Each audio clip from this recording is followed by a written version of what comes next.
अमरावतीमध्ये अंध असलेल्या व्यक्तीच्या निष्पाप मुलाची निर्घृण हत्या करणाऱ्या आरोपीला कठोरात कठोर शिक्षा द्यावी या मागणीसाठी राष्ट्रीय दृष्टीहीन संघ महाराष्ट्राच्या पदाधिकाऱ्यांनी जिल्हा पोलीस अधीक्षक अमरावती ग्रामीण यांना निवेदन दिले आहे।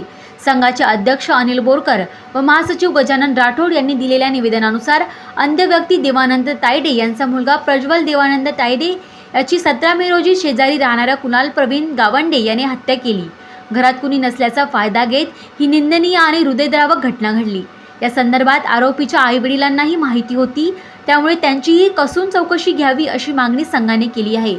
निवेदनात म्हटले आहे की कुणाल गावंडे याला कोणत्याही प्रकारे सुटू दिले जाऊ नये। आरोपीला फाशीची शिक्षा किंवा जन्मठेपाची शिक्षा झालीच पाहिजे। एका अंध व्यक्तीवर अन्याय म्हणजे महाराष्ट्रातील सर्व लाखो अंध बांधवांवर अन्याय आहे।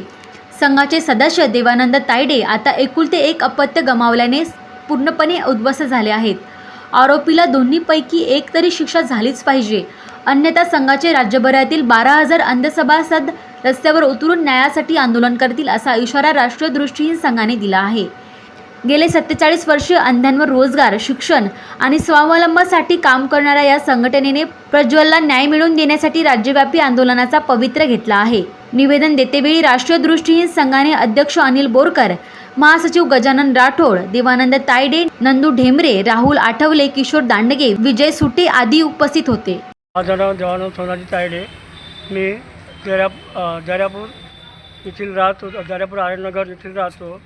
माझ्या मुलाचा 17/5/2026ला कुणाल गावंडे या माझ्या शेजारच्या मुलाने त्याचा धारदार क्षेत्राने घरात येऊन वार केला।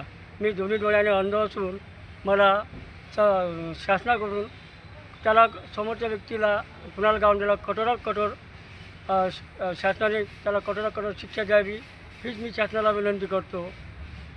मला फक्त न्याय देण्यात यावा, कारण मी अंध असल्यामुळे हीच माझी शासनाला फक्त प्रार्थना आहे आणि विनंती आहे।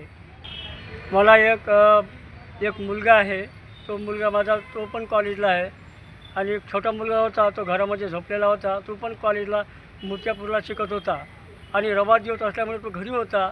तो रविवार दिवस पाहून त्याला फोन केले वारंवार आणि तो बाहेर काही आला नाही। त्याच्यामुळे त्याने कुणाल गावंडेने त्याला घरात जाऊनच त्याची धारदार क्षेत्राने चाकूच्या वार करून त्याला घरामध्ये ठार केले।